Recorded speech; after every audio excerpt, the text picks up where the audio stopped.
Alright, what's going on, everybody? Welcome back to another Yankees Recap. This is where we recap all the latest news, updates, and everything going on in the Yankee community. We are coming off yet another series win for the Yankees, this time taking 2 out of 3 against the Rangers at home in the Bronx. Now, before anything, let me say, that is all that matters. The Yankees have continued their great season, becoming the first team in the American League to reach 20 wins. That's all good news, and ultimately, that's what we fans should care about. They took another series. They continued, on paper at least, their hot stretch of play. But I do want to touch on the fact that their offense has suddenly gone cold.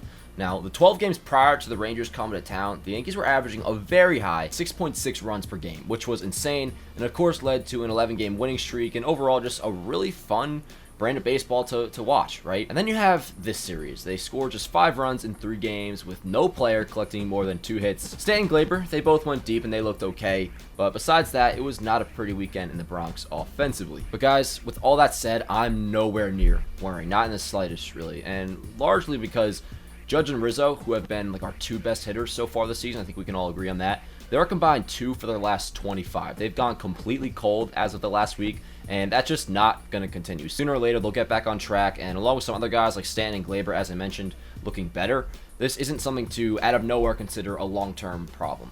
And, you know, multiple games getting rained out, having like 3 days off in a row definitely doesn't help either. Of course, you know, us Yankee fans, we tend to be very dramatic, myself included. I'm probably, you know, at the peak of that list. But yeah, we tend to be very dramatic, so a 3-game sample size has some people saying that the 2021 vibes are back, which I feel like, at some point, I don't know, I feel like 20 years from now, the Yankee lineup, whoever's in it, they'll have a cold streak, and then people will be like, 2021 vibes. Like, at some point, we gotta kind of just move past that. I feel like I think we all have to understand, and like, maybe I should remind you that every team will have a few rough games at the plate. They're not gonna average almost 7 runs a game every single night, so I don't know. Maybe you could say I'm being Mr. Optimistic again, but I'm going to take my usual glass half full approach here, and for good reason. The offense slumping is the aberration here, not the 11-game winning streak and the way the offense performed during that 11-game winning streak. And once again, we won the series, and in the end, that is all that matters. But let's move on to some individual topics, and we're kicking it off with Nestor Cortes. He continued his spectacular season Monday afternoon, taking a no-hitter into the 8th inning. His final line, 7 1/3, 1 hit, no runs, 4 walks, and 11 strikeouts, which lowered his season ERA to 1.41, which is good for the second best in the American League, which is just insane. But yeah, I mean, what a story this guy is. We all kind of know the deal by now, but just to emphasize it, he was a 36th round pick, and he's a guy that doesn't really have, definitely doesn't have flashy stuff by any means. Is not exactly, a peak specimen of an athlete. I don't want to be rude, but I think Nestor would kind of agree to that. At least when it comes to, I think, who was it? Jack Curry said it earlier on the postgame. If you're at like a scouting combine or whatever they're called, like a pitcher showcase, Nestor Cortes, he's not exactly, he would probably be the last guy picked is kind of what I'm getting at here. So the fact that, he's been in multiple organizations, really just had to go through quite the journey to get here, and now probably 6 starts in would take home the American League Cy Young Award. That's how good he's been. So awesome job at Nestor, and I gotta admit to something, it wasn't even more so like my thought process. I think I just like fucked it up, or just my brain had a fart. I don't know. For some reason in my tier list video, for those who watched that, I didn't put Nestor in the incredible tier. I'm not exactly sure why. Maybe it was recency bias coming off the Toronto start, which he wasn't even that bad in. He gave up like 2 runs in 4 innings. He definitely belonged in the incredible tier, no doubt. And, he further cemented that this past start on Monday afternoon. So yeah, Nestor Cortes, without a doubt, bottom line, has been incredible, and so has the Yankee rotation overall. Now, for those who follow me at Dane Allen Rourke, you saw me tweet this earlier. I'll put it up on the screen here. The Yankee rotation has been so good that their worst ERA is the 3.75 ERA that Luis Severino has. Check this out. You got Cole with a 2.67, 7 with that 3.75, Monty with a 2.90, Tyone with a 2.84, and then Nestor's insane 1.41. So, newsflash, in case you guys haven't realized it yet, which I assume you all have, but maybe if there's some, non-Yankee fans watching this video, which if you're here, appreciate you very much, props to you. The Yankees have the best rotation in the American League, point blank, period. And then you factor in the best bullpen in baseball on top of that.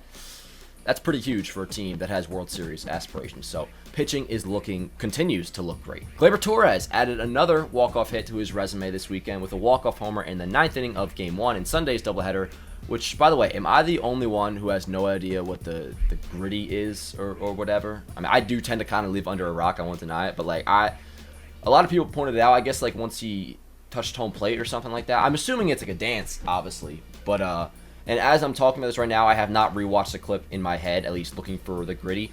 But yeah, once again, I tend to be kind of oblivious to these things. But am I the only one who has no idea what that is? Maybe give me some context down below. But reason I bring it up is, yeah, man, Chris Woodward, the Rangers manager, who has a history of saying some stupid-ass shit. He's the same dude that was, like, complaining. I'm pretty sure, was he the guy that was complaining about Tatis last year? Whatever it was. He had something. He was complaining about some stupid unwritten rule last year. I don't remember off the top of my head exactly what it was, but he was just one of those guys. So he has a history of kind of saying some stupid-ass shit. Take a listen to what he said about Yankee Stadium and Gleyber Torres' walk-off home run. He just, small ballpark, that's a easy out in 99% of ballparks. So just happened to hit it in a Little League ballpark. Yeah, absolutely idiotic to begin with, but then when you factor in that Gleyber's home run via StatCast would have left 26 out of 30 MLB parks. And then Aaron Boone had quite the hilarious response too, which it was funny at first when I read it at first via the tweet, but when you hear Aaron Boone say, like, context and injury, I'll play in just a second, I thought this was hilarious. His math's wrong. 99% is impossible. There's only 30 parks. Moving on. Aaron Judge. Now, he has, like I said, he's slumped a little bit. Him and Rizzo have been slumping, which is fine. I mean, he's not going to be tearing the cover off the ball every single game. You can't expect that out of anybody unless you're Barry Bonds. But yeah, Aaron Judge. Not a diss on him at all. What I'm going to talk about now is that the umpires for the 6th year in a row have not figured out that his strike zone is not at his shins. Today, he actually saw Judge get probably the most ticked off he's ever been at an umpire. He very rarely gets vocal, at least to the point where you rarely will ever hear anything through the TV. You'll see him say something, and it's always in, like, a polite manner. And it's not that he, like, erupted on, I don't have his name, but whoever the home plate umpire was today, but you heard it. Because multiple times, it seems like, especially a lot over the past week, Judge continues to get these low calls. They don't understand. They call strikes like it's Jose Altuve in the box. And another reason why I love Aaron Boone, he really does stick up for his guys. Last week in Toronto, loved the ejection, saying to him he's 6'7". At some point, and this should have happened 5 or 6 years ago when he broke into the league, these umpires have to make the adjustment. It's really starting to get bad. And it's not just on Judge, but just in general, bro. I feel like, do you guys feel the same way as this? I feel like the umpires are getting worse, and they're starting to, like, have an attitude about it. They're turning into, like, they're really trying to make it all about them, whether it's, the guy when Boone was yelling in his face, like, trying to act like a tough guy, the guy with Mad Bum the other day, where he was, like, staring at him, like, while massaging his hand. And today, even with Judge, he makes an awful call, and he just stares at Judge, too. It's like, this isn't about you, bro. We're not watching these games for you. Like, you can get replaced in an instant. You should be replaced with the performance you guys are putting up. Listen, I'll never call for anybody's job besides umpires. I relish in the idea that one day these umpires, I'll find them homeless on the street begging for change, and I will just not give them any because they just were bad at their job. And it's very unfortunate if one of them does lose their job and they're not able to feed their families. That's all I'm saying. It's not going to happen because, these umpires aren't held accountable at all. But at some point, something has to be done. This cannot continue, whether it's on Judge, the balls at his shins being called strikes, or just the overall attitude that they have. Wrapping things up, we have the Blue Jays coming to town, which is for already our 3rd series with them so far this year. Obviously, we just left Toronto the other day, taking 2 out of 3, and now they're back in the Bronx for a quick 2-game set beginning Tuesday night. Pitching matchups, Game 1, we got Severino versus Kikuchi, which Kikuchi we should hit way more than we did in the series finale in Toronto. That was not ideal. So hopefully the offense wakes up for this series, because we were able to skate by against Texas, which was awesome. Not so sure we'll be able to do that against Toronto, because obviously their offense is a lot better than Texas's were. Like, that's a fortunate thing that the Rangers, their offense was just as bad as ours were, so we got by.